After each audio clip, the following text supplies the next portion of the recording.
Estamos con Cristian Delgado, abogado y profesor de la Universidad de Lima y de la PUC. ¿Cómo está? Muy buenas noches. Buenas noches. Muy buenas noches, estimado Mario, Diego, muchísimas gracias por la invitación y encantado de estar acá en UCI en Hackeando la Política con ustedes. Gracias por la comunicación. Bueno, ¿ha estado viendo el video? Me menciona producción, ¿ha podido verlo un poco? He podido verlo con un poco de pena y también humor, evidentemente, porque pues mejor reír para no llorar, ¿no? Ahora, la gente está un poquito incómoda por estos casi 150 días de gobierno. Sí. Y si bien es cierto, en Lima se caracteriza por algunos que es muy centralista, y en el interior del país también se repite un poco la figura de Cusco, por ejemplo, de un poco de desprecio hacia Pedro Castillo. Sí. ¿Usted cómo ve toda esta antipatía que se ha ganado?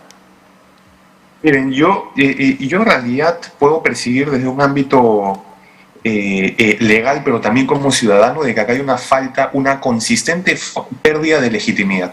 Desde el día uno en que entró, o sea, independientemente de los colores políticos o lo que fuere, creo que los hechos son muy evidentes, ¿no? Y tanto la prensa, las noticias, los propios actores políticos, incluso la oposición, han identificado muy bien pues de que no hay una capacidad para gobernar.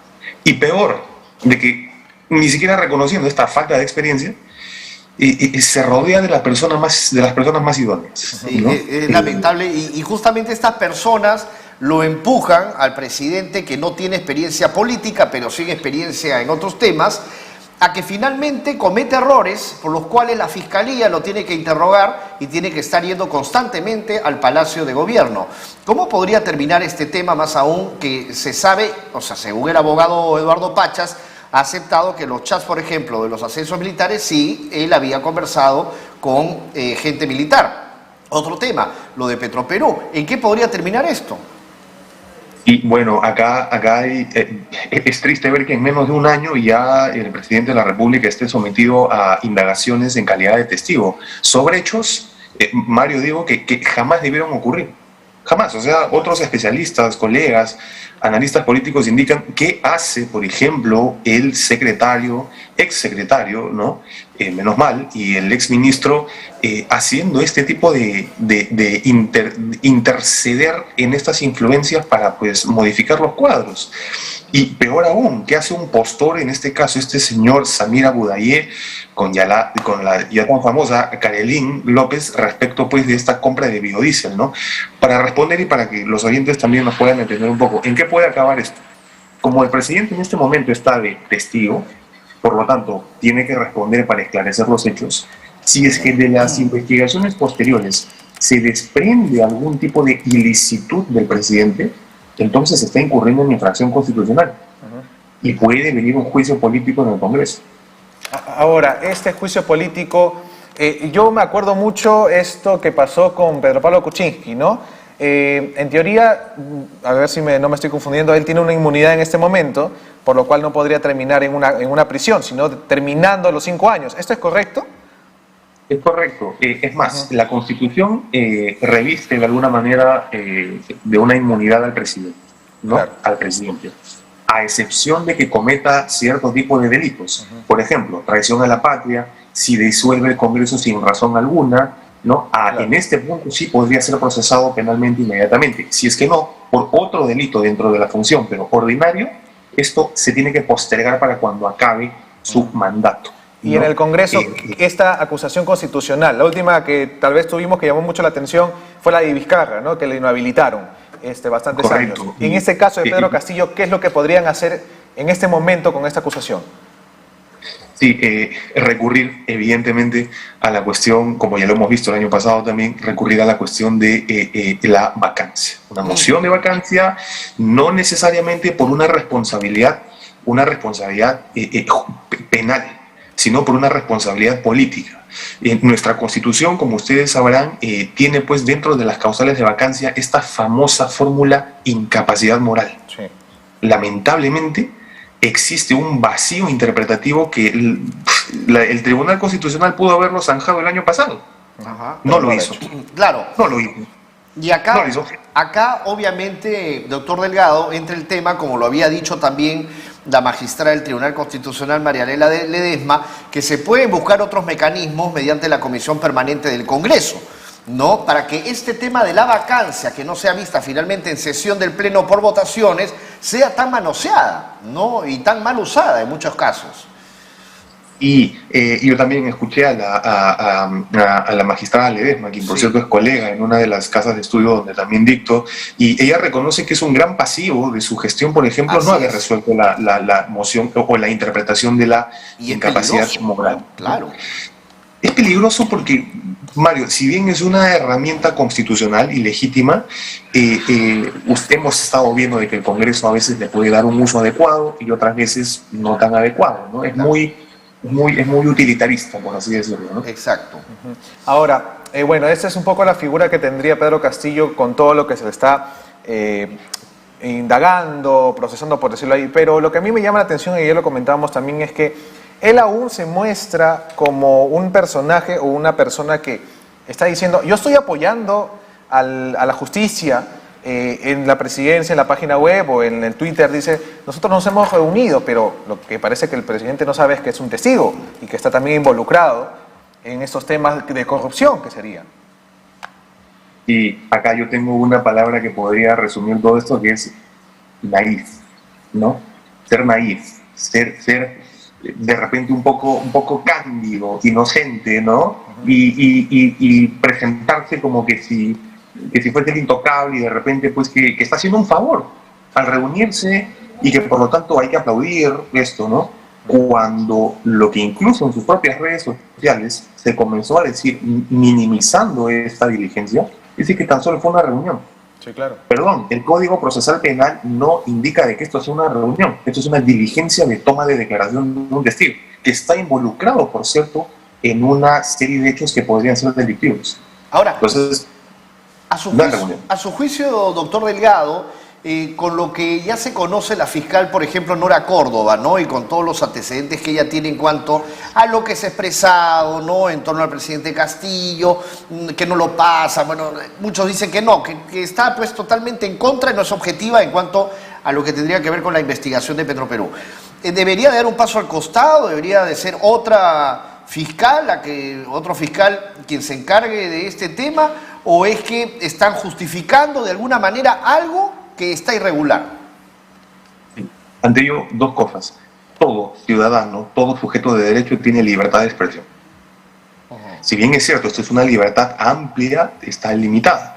Sí. Pero esto no significa de que pues por expresar de repente o reproducir memes, claro, o reproducir memes en su momento cuando pues era candidato y todavía no presidente. Así es. Sí, claro. Esto no necesariamente debiera como que percudir su objetividad. Pero ¿cuál es el tema? Y acá, por favor, tengo que hacer esta mención porque también ya lo he dicho anteriormente y no quisiera que me tome mal. Por una cuestión de estrategia, si queremos proteger la investigación, ¿por qué yo digo de que debiera inhibirse? Porque si es que se le está cuestionando tanto, esta investigación va a ir viciada, va a arrastrar este pasivo, manchada, va a arrastrar esta falta de objetividad. ¿Y qué va a pasar? De que va a pasar un tiempo de la investigación y después todo esto se va a venir abajo. Entonces, no es porque no sea competente la fiscal Nora Córdoba, lo es, estuvo de turno ese día que tuvo que ir a la diligencia. Es básicamente por el tema de estas expresiones que si bien no opacan su objetividad, sí dan un indicio de sesgo. Y que el colega Pachas, por cierto, el abogado del presidente, lo está utilizando justamente para quejarla, está dirigiendo una cantidad de acciones, diría yo, un poco apresuradas, ¿no? Ahora, doctor Delgado, hablando de indagaciones, Zoraida Ábalos, la fiscal de la Nación, está internada en una clínica porque tiene cálculos.